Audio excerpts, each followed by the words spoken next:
আমরা ঈদের মার্কেট, ঈদের বাজার, পরে ঈদের সালামি আমার জন্য, আমার সন্তানের জন্য নিয়ে অনেক খুশি হয়েছি। আর জীবন ভাই আমাদেরকে এগুলো দিয়েছে, তাই ওনার জন্য অনেক দোয়া রইলো। আল্লাহর কাছে দোয়া করে জানি আল্লাহ তাআলা ওনাকে আরো তৌফিক দান করে। আমাদের সরকার তারেক রহমান ওনাকে দিয়ে ওনাদের হাতে আমাদের সাহায্য পাঠায়। ভার্সিটিতে আমাদের জন্য উনি আসছে ভাইয়া, ঈদের দিন বসে আমাদের সাথে খাবারও খাইবে। উনি অনেক ভালো মনের একজন মানুষ, সবসময় আমাদের পাশে দাঁড়ায়। দয়া করি আল্লাহর কাছে নামে চাকরির তৌফিক দান করুক আমাদেরকে দেওয়ার জন্য।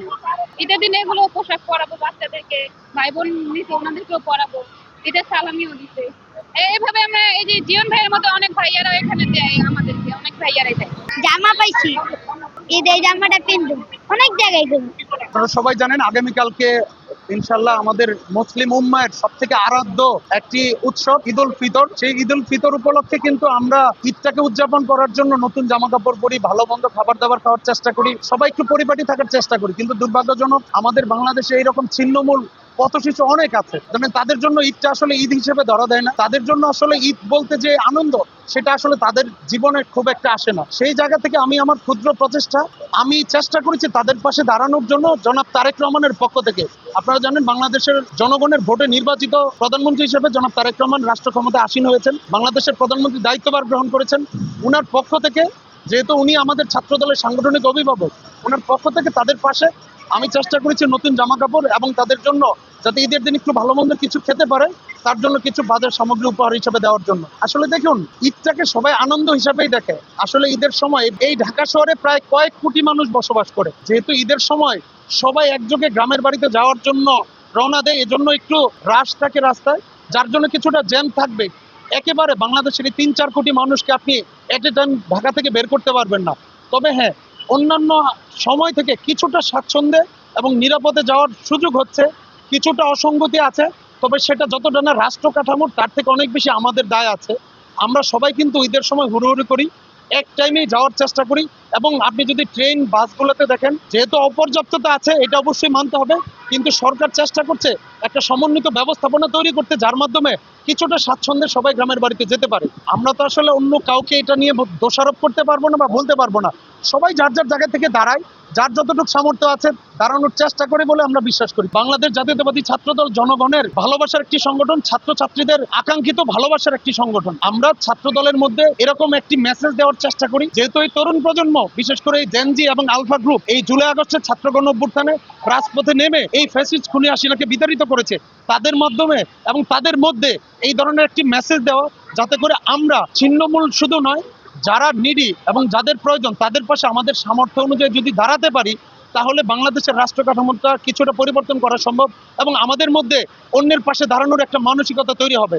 যেহেতু নতুন প্রজন্মের সবাই এই মানসিকতা নিয়ে বড় হচ্ছি, যে না, আমরা আমাদের পাশে যারা একটু খারাপ অবস্থানে আছে বা একটু সমাজের নিচু স্তরে, উঁচু স্তরের মানুষ মনে করে তারা সমাজের নিচু স্তরে আছে, তাদেরকে আমাদের এই পাশের, আমাদের একজন ভাই, আমাদের একজন বোন, আমাদের একজন মা, সেই হিসেবে ট্রিট করতে পারি এবং তাদের পাশে দাঁড়াতে পারি। ধরেন আজকে আমাদের যে উদ্যোগটা, আমি নিজে একজন ক্ষুদ্র উদ্যোক্তা, আমি ফ্রিল্যান্সিং প্রফেশনের সাথে যুক্ত আছি। আমার যে ইনকাম যতটুকু আছে আল্লাহ সামর্থ্য দিয়েছে, তার একটা অংশ কিন্তু আমি প্রতি বছর জমাই এবং তা দিয়ে প্রতি বছরই চেষ্টা করি নিজের জায়গা থেকে এই ছিন্নমূল বা যারা আমাদের সহযোদ্ধা বাংলাদেশের জনগণ, যাদের এই জিনিসটার প্রাপ্য, যাদের অধিকার, এটা কিন্তু কোনো দান বা অনুদান নয়, এটা তাদের অধিকার। আপনারা জানেন মুসলিমদের যারাই আমরা যত টাকা ইনকাম করি তার একটা অংশ কিন্তু আল্লাহ প্রদত্ত ভাবে বলা আছে সমাজের একটু নিম্নবিত্ত অবস্থায় আছে তাদের অধিকার হিসেবে আছে। সেই জায়গা থেকে কিন্তু আমার হালাল যে ইনকাম, সরাসরি বলবো, তার একটা অংশ কিন্তু তাদের পাশে দাঁড়ানোর জন্য ব্যয় করেছি। আর যে চাঁদাবাজির প্রসঙ্গ বলছেন, দেখেন চাঁদাবাজদের আসলে নির্দিষ্ট কোনো দল হয় না। আপনি যদি দেখেন অনেক অসংখ্য নিউজ আছে জামাতে ইসলাম এবং এনসিপির যারা চাঁদাবাজি এবং বিভিন্ন অপকর্মের দায়ে বহিষ্কৃত হয়েছে, তাদেরকে অ্যারেস্ট করা হয়েছে। তার মানে কি ওই দলগুলা কি পুতপবিত্র? আমি বলবো না বিএনপিতে কেউ নাই, কিন্তু কথা হচ্ছে যারা আছে প্রতিটা দলে তারা মূলত হচ্ছে বিচ্ছিন্নতাবাদী। তারা আসলে দলীয় পরিচয়টা ব্যবহার করে তাদের অপকর্মকে ত্বরান্বিত করার জন্য। আমরা আপনাদের মাধ্যমে সারা দেশবাসী এবং বিভিন্ন রাজনৈতিক যারা সংগঠন আছে সবার কাছে একটাই আহ্বান থাকবে, যারা এই ধরনের অপকর্ম করে, তারা যেই দলেরই হোক, তাদেরকে আইডেন্টিফাই করে তাদেরকে রাষ্ট্রের হাতে তুলে দিন, তাদের বিরুদ্ধে আইনানুগ ব্যবস্থা নেওয়া হোক। এবং আমরা যদি প্রতিটা দল মত নির্বিশেষে আমরা সচেতন হই, তাহলে কিন্তু যারা এই অপকর্ম করছে তাদেরকে কিন্তু রাজপথে তথা রাজনৈতিক মতাদর্শে বা দলের পরিচয়ে কোনো অপকর্ম করার সুযোগ দেওয়া যাবে না, এবং তারা সেই সুযোগ পাবে না বলে বিশ্বাস করি। দেখেন 5 আগস্টের পরবর্তীতে প্রথম 2 বছর তো আসলে সরকারই ছিল অন্তর্বর্তীকালীন সরকার। সেই সরকারটা আমরা না বাংলাদেশের জনগণও অনুভব করতো জামাত এনসিপির সরকার, কেননা রাষ্ট্রের প্রতিটা কাঠামোতে কিন্তু তারা তাদের পছন্দের লোক নিয়োগ দিয়েছিল। এই যে দেখেন একটা বিতর্ক তারা তৈরি করেছে অলরেডি সামাজিক মাধ্যমে, যে বিভিন্ন জায়গায় বিএনপি জেলা প্রশাসক এবং সিটি কর্পোরেশনের প্রশাসক নিয়োগ দিচ্ছে।